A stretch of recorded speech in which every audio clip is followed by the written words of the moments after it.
Bonjour et bienvenue chez Belhaj Mourad. Aujourd'hui, on va voir comment on utilise notre calculatrice Casio FX 991 pour faire des calculs trigonométriques, pour calculer des cosinus, des sinus, des tangentes, ou encore pour résoudre des équations de type cosinus x égale à a, sinus x égale à a, ou bien tangente x est égale à a.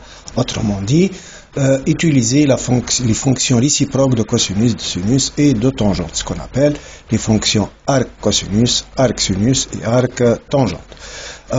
Cette vidéo peut intéresser tous les élèves qui suivent des sections scientifiques, soit pour les deuxième année, troisième année, même pour les classes terminales. Voilà, on commence donc. D'abord, assurez-vous que la calculatrice est en mode computer. J'appuie sur la touche mode. Voici le mode computer, donc j'appuie sur la touche 1. Vous pouvez voir ici qu'il est écrit math, c'est-à-dire qu'on est dans le mode normal, mode computer. Également, s'assurer que la calculatrice utilise l'unité de mesure des angles radians. Donc ici, elle utilise déjà le mode radian, mais si jamais vous remarquez qu'il utilise l'unité degré ou bien grade, vous pouvez le changer de la façon suivante. Appuyez sur Shift, puis sur le Setup, que ce même touche, elle est en même temps mode et Setup. Setup lorsqu'il est précédé par la touche Shift. Donc j'appuie sur Setup, puis je choisis le radian, l'unité de mesure radian qui est numérotée 4. Donc j'appuie sur la touche 4. La calculatrice, elle va utiliser maintenant l'unité de mesure des angles radians. Maintenant, on va prendre des exemples. On va calculer certaines cosinus à l'aide de la calculatrice. On va calculer quelques cosinus des angles remarquables, aigus ou bien obtus, positifs ou bien négatifs. On va faire des choix divers. J'ai choisi 5 exemples de calcul de cosinus. D'abord, la touche de cosinus est la suivante. Observez bien, il est écrit sur cette touche COS, c'est-à-dire cosinus. Donc, j'appuie sur cosinus. Puis, pour avoir le rapport, j'appuie sur la touche des fractions et j'écris pi sur 6. Voici la touche pi. C'est après Shift que je peux l'avoir. Donc, j'appuie sur Shift. Ensuite, sur cette touche, j'obtiens pi. Je descends au dénominateur et j'écris 6 égale. Voici le résultat. Donc, comme vous pouvez le constater, j'obtiens le résultat écrit sous forme fractionnelle. Si je veux avoir une valeur approchée, alors j'appuie sur cette touche, SD. Le voici. Donc, elle me donne une valeur approchée de cosinus pi sur 6. Je appuie sur cette touche pour avoir la valeur exacte fractionnelle. Voilà, donc c'est le premier exemple. Je passe au deuxième exemple, cosinus pi sur 4. Donc, je vais effacer l'exemple précédent. J'appuie sur la touche cosinus, ensuite la fraction, Shift, j'écris pi, je descends au dénominateur, j'appuie sur 4, égale racine de 2 sur 2. Comme d'habitude, si je veux avoir la valeur approximative, j'appuie sur la touche SD. Voilà, c'est le cosinus de pi sur 4. Pour l'exemple suivant, je vais calculer le cosinus d'un angle obtus qui dépasse pi sur 2. Donc, toujours, j'appuie sur la touche cosinus, la fraction, 2 pi, donc au dénominateur, je vais écrire 2, ensuite Shift et pi, donc je descends au dénominateur pour écrire 3, égale moins 1 demi. Voilà l'exemple suivant, donc cosinus, moins, ensuite la fraction, donc au dénominateur pi, j'appuie sur Shift, ensuite pi, je descends au dénominateur et j'écris 3, égale, et voilà le résultat. Cosinus moins pi sur 3, c'est 1 demi. Vous savez que cosinus moins x et cosinus x sont égaux, donc cosinus moins pi sur 3 égale cosinus pi sur 3, c'est-à-dire 1 demi. Enfin, on peut même calculer les cosinus des mesures non principales, comme celui-là, 15 pi sur 4. Donc je vais calculer cosinus 15 pi sur 4. Comme d'habitude, j'appuie sur la touche cos, ensuite la fraction, j'écris 15, puis Shift et pi.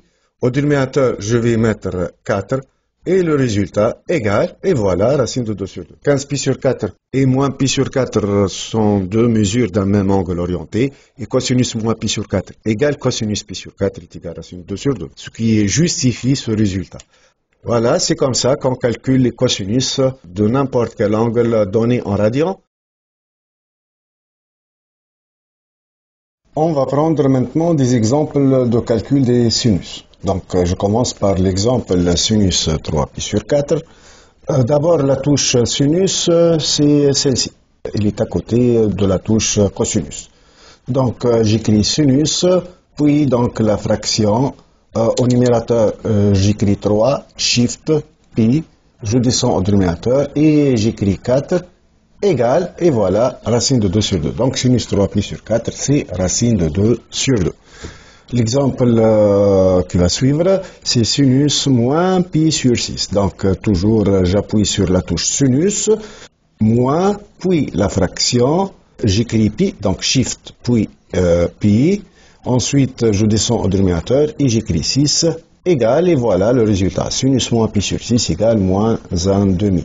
Enfin, sinus 22 pi sur 3. Comme j'ai dit tout à l'heure, un tel angle non principal, mais malgré ça, je peux calculer son sinus en utilisant ma calculatrice. Donc, j'écris sinus, ensuite la fraction, 22, shift, pi, je descends au dénominateur et j'écris 3. Égal, et voilà, moins racine de 3 sur 2. Vous avez remarqué que dans tous les exemples, j'ai utilisé des angles remarquables. C'est pourquoi que j'ai trouvé les résultats écrits d'une façon exacte sous la forme fractionnelle.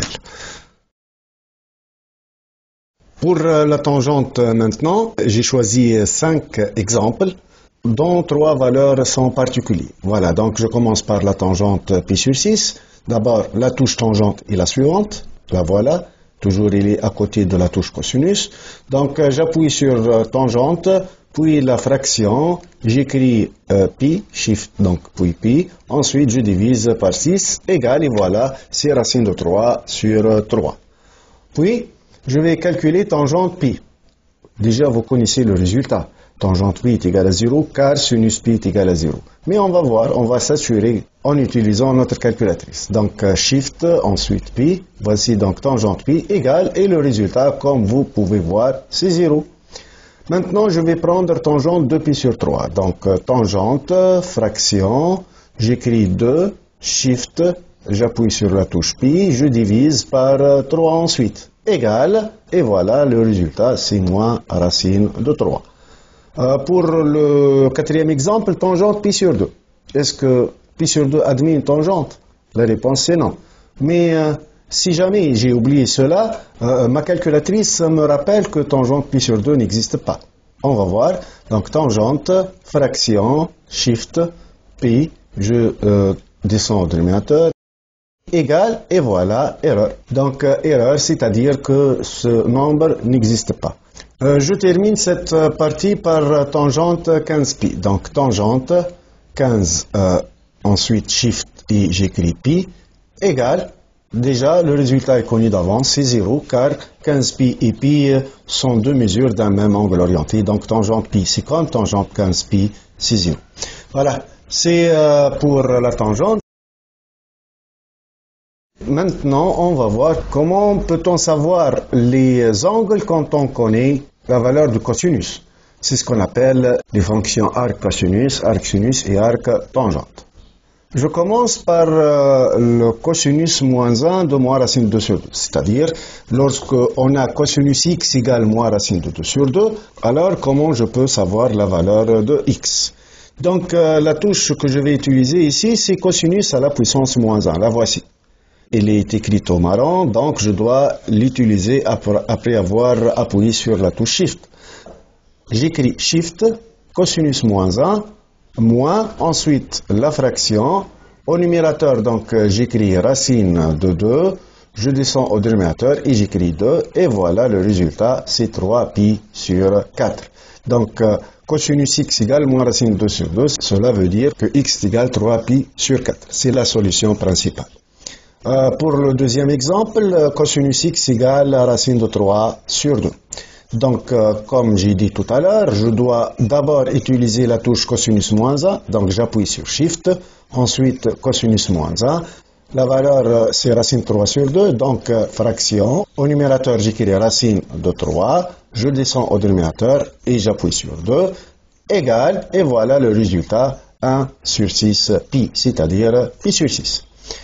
Ensuite, je veux savoir est-ce que l'équation cosinus x est égale à 3 admet des solutions ou non. Si oui, quelles sont ces solutions? Donc, j'appuie sur Shift, ensuite cosinus moins 1, et j'écris 3 égale, et voilà, la calculatrice m'indique erreur, car cosinus x ne peut jamais dépasser dans R la valeur 1. Donc, quel que soit x appartenant à R, cosinus x, il est entre moins 1 et 1. Donc, si vous avez une équation de type cosinus x est égal à un nombre réel supérieur strictement à 1 ou inférieur strictement à moins 1, dans R, cette équation n'a pas de solution. Voilà, donc ça c'est pour les équations de type cosinus x est égal à A, si maintenant je prends des équations de type sinus x est égal à A.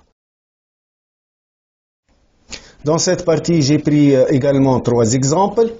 Donc, sinus x égale moins racine de 3 sur 2, sinus x égale racine de 3 sur 2, et sinus x égale à moins 2. Pour résoudre une telle équation, je dois utiliser la touche sinus à la puissance moins 1. La voici. Donc, elle doit être précédée par Shift. Voilà. Et j'écris le nombre, donc moins, ensuite la fraction, racine de 3, divisé par 2. Égale moins 1 tiers pi. Bien sûr, dans R, il y a d'autres solutions. Mais la calculatrice, elle me donne généralement la solution principale. Pour le deuxième exemple, sinus x égale racine de 3 sur 2. Donc, toujours, j'appuie sur Shift. Ensuite, la touche sinus moins 1. Puis, fraction, j'écris racine de 3. Je divise par 2.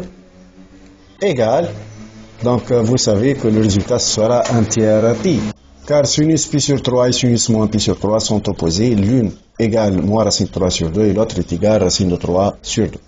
Enfin, donc sinus x égale à moins 2, est-ce qu'elle admet des solutions? On sait que c'est non, car le sinus est toujours compris entre moins 1 et 1, intervalle fermé. On va voir.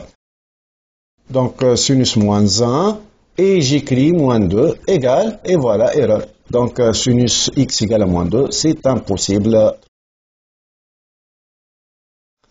Je termine cette vidéo par résoudre les équations de type tangente x égale à A. Donc, voici 2 exemples. Tangente x égale à moins 1 et tangente x égale racine de 3. La touche avec laquelle je peux résoudre une telle équation, c'est la touche suivante. Tangente moins 1, le voici. Elle est donc précédée par Shift. Alors, j'appuie sur Shift, ensuite la touche tangente moins 1, ensuite j'écris moins 1 égale. Et voilà, la solution principale, c'est moins 1 sur 4 pi. Ensuite, tangente x égale racine 3. Est-ce qu'elle admet des solutions ici? Donc, c'est oui, malgré que racine 3 dépasse 1.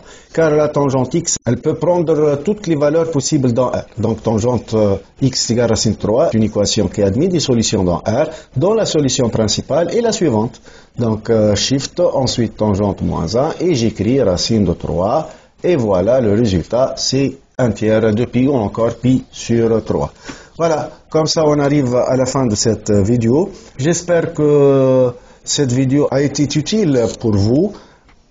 Et comme d'habitude, je termine avec bon travail et à bientôt.